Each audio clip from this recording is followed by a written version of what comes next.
¿Cuál es el plan de Dios? ¿Qué dirías tú si alguien te preguntara cuál es el plan de Dios? Pues es importante poder contestar con claridad también para nosotros mismos. ¿Cuál es el plan de Dios? Aquí es el título, el plan de Dios en su mini Biblia. No quiere decir usted, sino en la mini Biblia de Dios. En su mini Biblia. Y existe una mini Biblia. ¿Y cuál sería ese libro? A ver, ¿cuál sería el libro que lo podemos llamar mini Biblia? El Evangelio de Juan. Una persona muy famosa que no quiere ser mencionada, si alguien quiere saber por qué lo he dicho, se lo puede explicar, ha dicho que la Biblia está en el Evangelio de Juan como en miniatura. Todo reducido, toda la Biblia, todo el plan de Dios, desde la eternidad hasta la eternidad, pasando por los diferentes profetas y por supuesto Jesucristo y la iglesia, su venida y el futuro para estar con Él. Luego lo veremos. Es realmente maravilloso el plan de Dios en esta mini Biblia que es el Evangelio de Juan. Yo quiero enamorarte esta mañana de Dios, de cómo Él se ha revelado en este libro que se llama el Evangelio, escrito por el discípulo de Jesús, el discípulo amado de Jesús, llamado Juan. No Juan el Bautista, sino Juan el apóstol, el discípulo. Así que tenemos aquí el plan de Dios en su mini Biblia. Tenemos aquí una imagen de un ojo porque Dios lo ve todo y también Él se ha manifestado.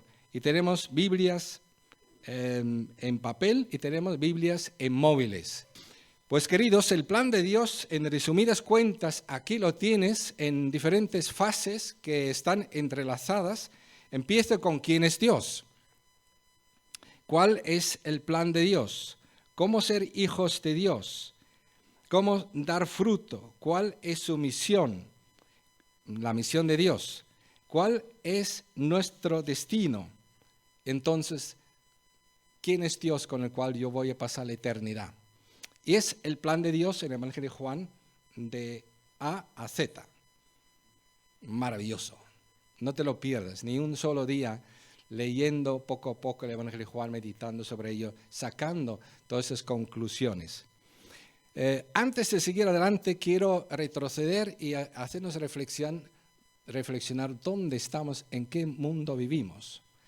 Yo sinceramente estoy apenado, hasta no más, de la falta de saber y conocer que hay un plan para esta vida que estamos viviendo. O sea que la gente está viviendo como si fuese lo más normal del mundo, que tú no sepas para qué has nacido, que no sea para satisfacer a tus padres o ni siquiera, porque incluso pasan ellos de ti, y no sabes si eres una simple mala casualidad o acertada, no tienes ni idea, y simplemente intentas sobrevivir, ir adelante, como sea, como el ahogado que se está ahogando y está cada vez más pataleando con los brazos y con las piernas y se está agotando las fuerzas, porque en cuanto vengan un poco las dificultades, uno se cansa de una vida así, una vida sin sentido. Yo no sé ni para qué he vivido y no voy a saber ni siquiera para qué voy a morir.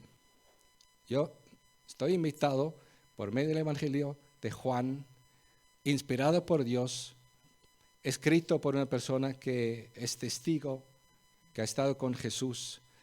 Estoy invitado a conocer a Dios, yo personalmente saber qué dice sobre Él, qué dice sobre esta humanidad y qué significa para mi vida y cómo puedo aplicarlo y cómo lo puedo transmitir a otros. Así que vamos a ir por partes. Mira, hay 3 temas, por lo menos, mejor dicho, 4 temas por lo menos fundamentales que no podemos pasar por alto en el Evangelio de Juan, que tiene que ver con el plan de Dios. El primero es que está escrito en el Evangelio de Juan, al final, cuál es el propósito o uno de los propósitos importantísimos y primero de por qué se ha escrito el Evangelio de Juan. Aquí está, Juan 20:31.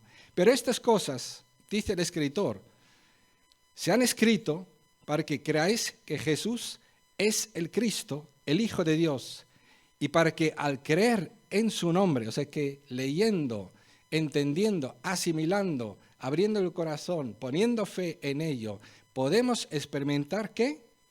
Para que al creer en su nombre tengáis vida. Está hablando de vida eterna, de vida de conocer a Dios, de vida de tener el Espíritu Santo de Dios que da vida espiritual. Es nacer de nuevo, vivir una vida nueva, vivir en el poder de Dios, vida.